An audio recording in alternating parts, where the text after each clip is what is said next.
Salut les gars, on se retrouve aujourd'hui dans la grisaille anglaise, vous allez comprendre pourquoi. Merci pour tous vos retours sur la vidéo du stock de Carugati. Et j'ai reçu pas mal de demandes, que ce soit sur la vidéo YouTube ou même sur mon Insta qui est dans la description, pour filmer la McLaren. Du coup j'ai demandé et regardez ce qu'on a pour nous aujourd'hui. On est en présence d'une McLaren 650S. Donc ça fait 650 chevaux, comme son nom l'indique. C'est une voiture qui a été présentée en 2014 au Salon de Genève. Honnêtement, ça a 10 ans du coup maintenant. Ça n'a pas du tout vieilli, je trouve. Comme j'ai pu vous dire, ça fait 650 chevaux pour 678 Nm de couple. Donc ça arrache. Je vais vous faire un petit tour extérieur de la voiture et ensuite on va faire un essai routier. Du coup, McLaren 650S. Ce qui est impressionnant en fait, c'est qu'elle est très large et très basse en fait. Donc tout ce qui est au niveau de l'aéro, il faut savoir que McLaren c'est des voitures d'ingénieurs. Donc tout ce qui a été fait, c'est pour la performance. Donc tout ce que vous voyez, toutes les aérations ici, c'est pour au final refroidir les freins. Vous avez cette énorme prise d'air ici pour refroidir le moteur. Le moteur qui justement est un V8 biturbo que vous pouvez voir là, qui est franchement très sympa. Ça chante quand même pas mal. Moi j'avais un peu peur que ça fasse zéro bruit et franchement c'est pas mal du tout. Là vous avez du coup l'arrière avec les superbes sorties d'échappement et tout ça qui est en carbone, comme vous pouvez voir, tout ça c'est du carbone. Et là c'est super beau parce que sur l'aileron vous avez incorporé le feu stop et bien évidemment comme sur toutes les McLaren, j'ai envie de dire, c'est un aérofrein, donc quand vous allez freiner il va se lever pour vous apporter de l'appui et accentuer la puissance de freinage. Sur les jantes, on est du coup sur du 20 pouces à l'arrière et du 19 à l'avant, avec l'étrier orange couleur de McLaren, c'est très sympa. C'est bien évidemment du freinage céramique. Là vous avez le rappel, donc 650S.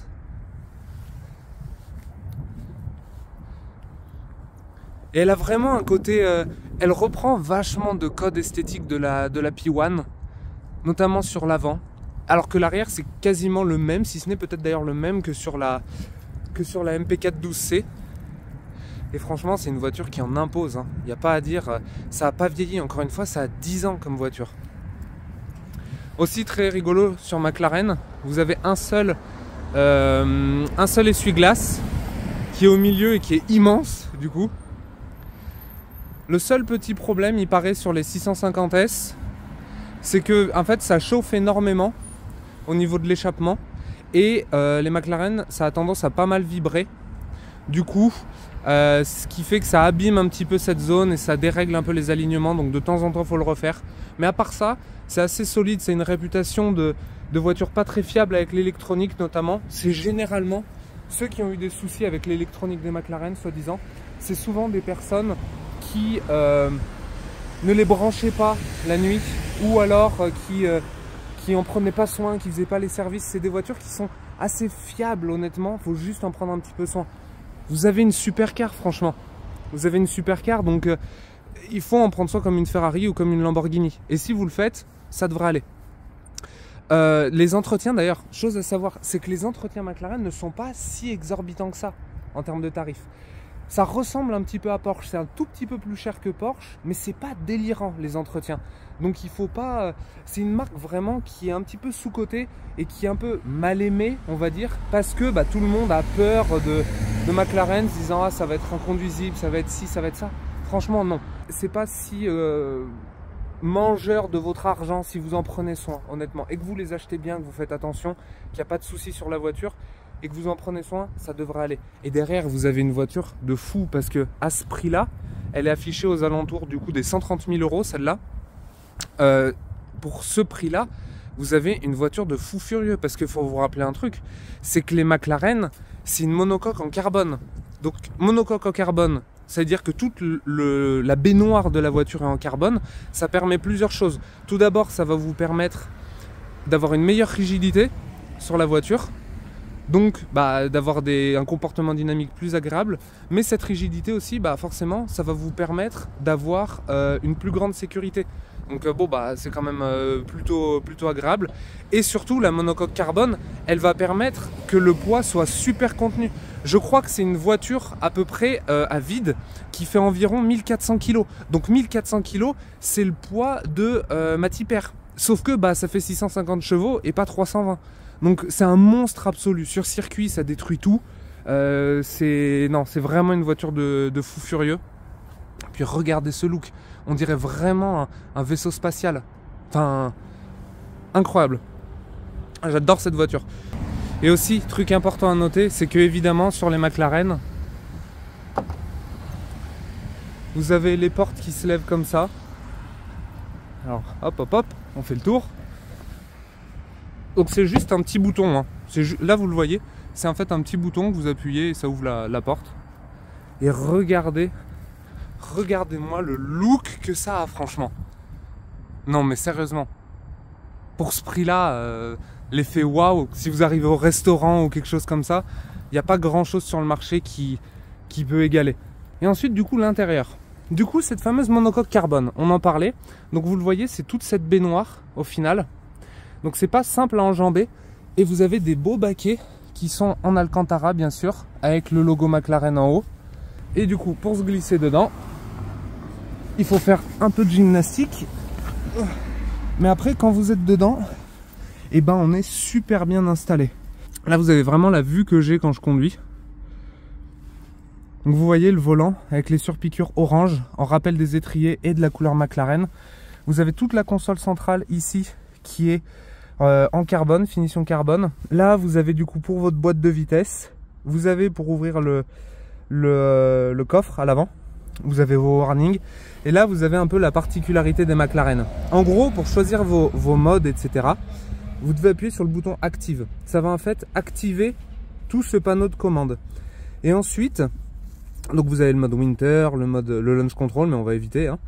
Et ensuite le H ici, c'est pour handling. Donc c'est la direction. Donc quand ce bouton est activé, vous pouvez sélectionner donc normal, sport ou track, la direction. Et indépendamment, vous pouvez choisir power. Donc P pour power, c'est le moteur. Donc si vous voulez que le moteur soit en normal, en sport ou en track. Du coup c'est comme ça que vous définissez vos modes de conduite. Si vous voulez une direction très tranchante en mode circuit on va dire, bah, vous pouvez rester comme ça, mais vous pouvez avoir envie d'avoir le moteur sur son niveau le plus sage, c'est possible. Par contre si vous voulez avoir le moteur qui rugit comme pas possible, mais que vous voulez avoir une direction assez souple parce que vous êtes en ville ou je ne sais quoi, vous pouvez vous mettre comme ça. Donc vraiment vous pouvez les configurer un petit peu comme vous voulez. Si vous appuyez vous passez en manuel donc avec les palettes et là c'est l'aéro, donc c'est pour que là à l'arrière il y ait l'aileron qui fasse son travail. Vous avez un écran ici, bon c'est pas le point fort des McLaren, hein, on va pas se le cacher. Et du coup quand vous démarrez, alors on ne le voit pas très bien, c'est en train de s'allumer. Vous avez du coup le 650S qui s'affiche avec la barre en fait d'essence. Vous avez hop ici donc son kilométrage, donc elle a 44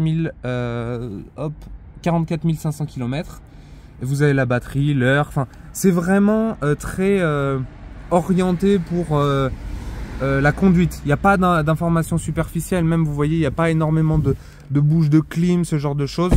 Clim d'ailleurs que vous réglez ici sur le côté. Donc vous avez l'endroit où vous souhaitez envoyer l'air. Vous avez donc mono, auto, etc. Et vous avez, vous savez, le dégivrage de l'arrière, de l'avant, ce genre de choses avec votre bouche de clim. Et là, vous avez vos fenêtres. Du coup, vous avez vos fenêtres et vous avez du coup pour ouvrir la porte comme ça et vous poussez avec le coude. Je pense que c'est à peu près tout pour l'intérieur. On va passer, je pense, à la conduite de la voiture. Encore merci beaucoup à Carugati de m'offrir l'opportunité de vous filmer ça et de pouvoir conduire ce genre de voiture. Et aussi, ça va être ma première fois en McLaren, donc vous allez vraiment avoir ma réaction en direct. Tout le monde dit que c'est des ressentis de direction qui sont incroyables sur les McLaren. J'ai hâte de voir ça honnêtement, parce que c'est vraiment quelque chose qui me plaît dans les voitures, les directions. Et également que la pédale de frein des McLaren, c'est très particulier. Donc j'ai hâte de voir ça honnêtement. Et ouais, on se retrouve pour la partie conduite.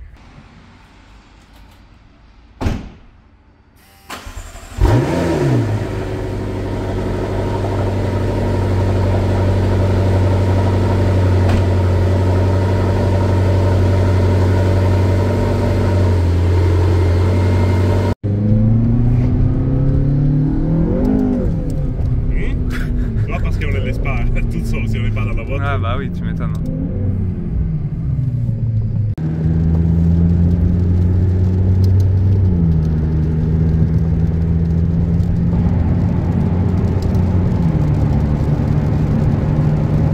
T'entends tout, hein. Ah bah je vais chasser encore le monde.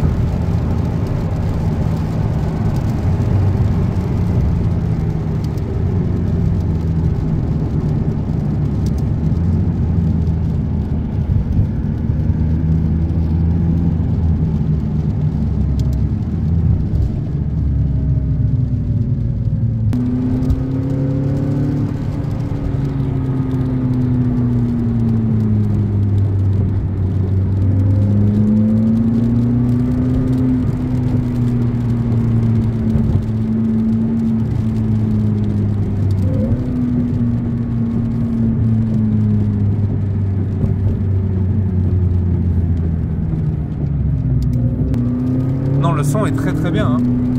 C'est la même caractéristique. Dieu merci, il pleut, parce que sur cette ligne droite, j'ose même pas imaginer ce que t'aurais fait. C'est ligne droite.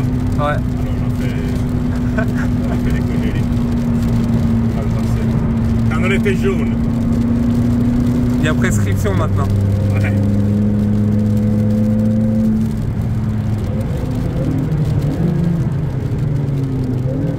Oh putain, avec l'aile et tout.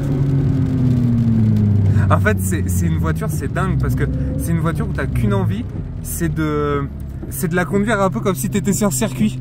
Toujours. Genre vraiment, tu vois, là j'ai vu le petit dépassement pour te mettre dans son rétro, enfin, c'est que des trucs comme ça où t'as l'impression d'être sur circuit, quoi.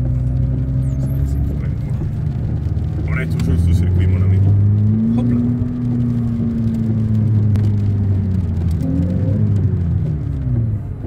Les freins sont gelés par contre.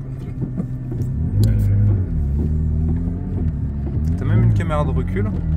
Pour la qualité, c'est le Nokia, quoi. C'est le Nokia, quoi, mais... 320p. Hop. À gauche, tu dis.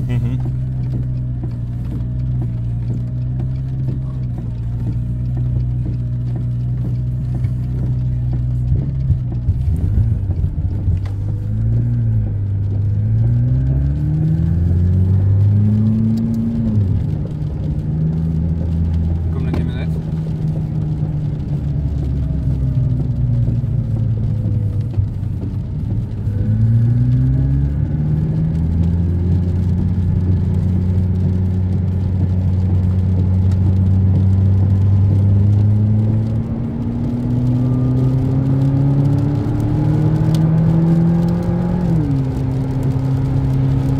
En fait, ce qui est fou, c'est que la direction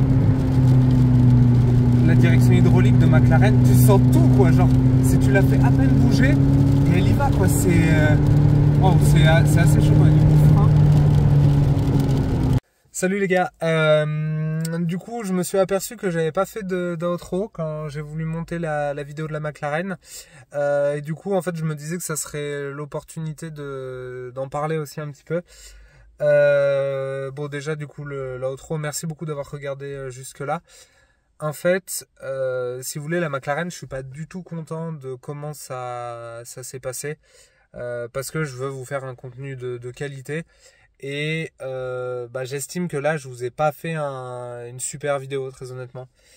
Pourquoi? Tout simplement parce qu'en fait, on n'avait pas beaucoup de temps pour la filmer. Et on n'a pas eu de chance. En fait, dès qu'on a démarré la McLaren, il a commencé à pleuvoir. Et vous le savez, hein, c'est des pneus qui sont semi-slick dessus. Il faisait super froid ce jour-là, il faisait à peu près 3 degrés, 2 degrés, donc voilà, le sol était vraiment froid. En plus le fait, c'est des carbones céramiques, vous le savez mieux que moi, les carbones céramiques, ça freine incroyablement bien, mais pour que ça freine incroyablement bien, il faut qu'ils soient chauds. Et là, ils étaient gelés, c'était impossible de les monter en température. Dès qu'on mettait à peine le pied sur l'accélérateur, elle commençait à chasser. Vous l'avez vu dans le petit extrait. Dès qu'on freinait, ça freinait pas bien du tout en fait, parce que les céramiques étaient pas chauds, ils étaient impossibles à monter en température. Et les pneus, ils accrochaient pas. Pour vous expliquer en fait comment ça devait se passer, on devait aller à un endroit où on a plus de place pour l'exploiter plutôt qu'en ville. Et en fait, encore une fois, on a démarré la McLaren et littéralement quand on l'a démarré, il y a les premières gouttes qui sont tombées sur le pare-brise. Donc on s'est regardé avec mon pote, on s'est dit bon, est-ce qu'on la sort? On a fait bah ouais, on va tenter, peut-être que c'est juste une ou deux petites gouttes. Et en fait, ça a commencé à être le déluge et la route était complètement imbibée d'eau et dès qu'on accélérait, elle chassait. Moi, j'ai pris le volant, hein, comme vous avez pu voir. C'est très court, je m'excuse vraiment parce que c'est pas ce contenu-là que je veux vous proposer. Mais ouais, je l'ai pris le volant et j'ai à peine tourné dans un virage, j'ai à peine effleuré l'accélérateur qu'elle a commencé à chasser dans tous les sens. On a fait, c'est pas la peine, ça sert à rien de la casser, ça sert à rien qu'on se fasse mal. Voilà, ça sert à rien. Du coup, c'est pour ça aussi que la qualité on n'a pas eu le temps de mettre toutes les GoPro, on n'a pas eu le temps de faire tous les points de vue, on n'a pas eu le temps d'énormément parler parce qu'en fait c'était un peu le rush. On se disait bon, faut qu'on y aille quand même assez vite pour sur le point de tournage. Mais d'un autre côté, le fait d'y aller un peu vite, c'est là que ça devenait un peu tricky avec la voiture, quoi. Après, vous inquiétez pas, on va essayer de faire, si elle n'est pas vendue d'ici là, on essaiera de faire une revanche avec la McLaren. Et comme ça, on essaiera de vraiment se battre avec elle, parce que là, c'était pas possible. Et de toute façon, il y aura d'autres essais qui arriveront. Là, c'est un peu compliqué. Voilà, on n'a pas la chance, on va dire, d'habiter à Monaco, ce genre de choses où il fait toujours très beau. Là, il y a un peu des fois des problèmes avec la météo. Du coup, voilà. Mais on va arriver de toute façon dans la période où il fait beau, etc. On pourra faire des super vidéos avec des super voitures. Mais ouais, là, c'était un peu compliqué. Encore une fois, désolé pour ça, les gars. J'espère que vous avez quand même apprécié la vidéo à l'extérieur de la voiture où je vous la montre un petit peu dans le détail. Mais bon, voilà, c'était un peu short niveau timing. On fera mieux la prochaine fois. Espérons qu'il y ait une revanche avec la McLaren. Dites-moi en commentaire si vous voulez avoir une revanche avec la McLaren ou si vous voulez voir une autre voiture. Peut-être que ça vous a suffi ce contenu-là avec la McLaren. Donc n'hésitez pas à me dire. Et puis moi du coup encore merci beaucoup de regarder les vidéos. Puis du coup on se dit à la prochaine. Profitez bien de vos bagnoles. Faites de beaux road trips, de beaux trajets. Et puis on se dit à la prochaine. Ciao ciao les gars. Bye.